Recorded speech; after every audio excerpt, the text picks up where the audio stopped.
એ વહુ બેટા ભાઈ બીજના મારી દીકરીને ઘર જમવા જાવ છો તો કવર બવર બનાવી નાખજે.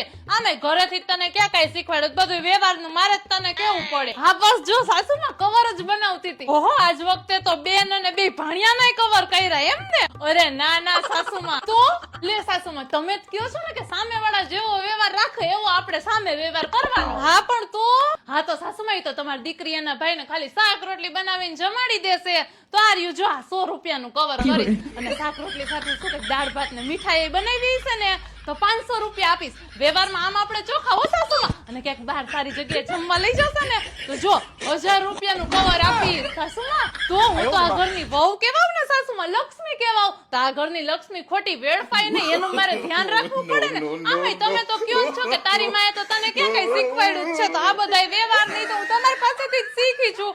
સામેવાળા જેવો વ્યવહાર રાખે એવો આપણે રાખવાનું છે ને સાસુમાં.